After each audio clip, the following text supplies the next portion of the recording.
हाँ, जो history sheeter Bhupendra Rawal पे जो फायरिंग हुई थी विगत 9 तारीख को, उस संदर्भ में हमने एक मुलजिम जो करना था उसको तो 2 दिन पहले पकड़ा था, अरेस्ट किया था। इसके बाद कल जो मुख्य अभियुक्त है विजय रावल, जिसने ये पूरा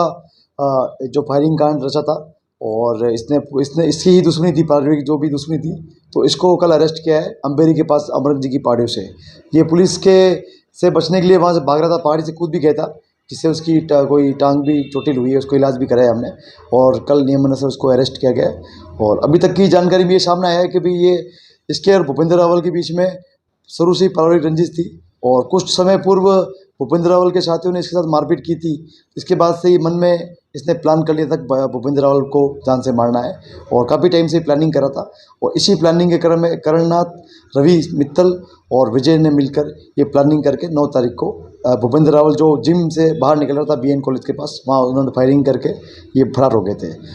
फरारी के बाद श्रीमान एसपी साहब के डायरेक्शन में हम लोगों ने अलग टीम बनवाई और ये लोग की फरारी काटने के बाद इन्होंने अभी पूछताछ में बताया कि ये इंदौर, रतलाम, उज्जैन और अहमदाबाद, हिमंदर की तरफ भाग गए थे और फिर मुखबिर की सूचना के आधार पर इनको अरेस्ट किया गया है। और इसी क्रम में जो इस षड्यंत्र में शामिल विजय रावल का सगा भाई भारत रावल, इसको भी आज पूछताछ के बाद अरेस्ट किया गया है। ये भारत रावल बहुत शातिर प्रवृत्ति का है। इसने कभी भी ये शो नहीं किया कि ये इस प्लानिंग से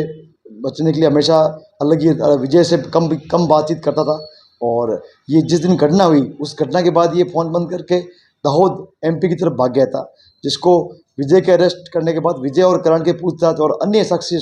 के आधार पर भरत को भी प्लानिंग में 120 में षड्यंत्र रचने के शामिल में अरेस्ट किया गया है।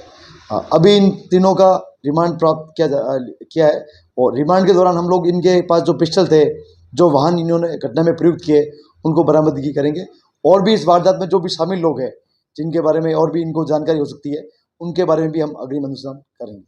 अभी रिमांड पेश किया है, 4 दिन का रिमांड मांगा हमने माननीय न्यायालय से। उसके बाद रिमांड प्राप्त होने के बाद हम अगली जो अग्रिम हमारा जांच शुरू करेंगे।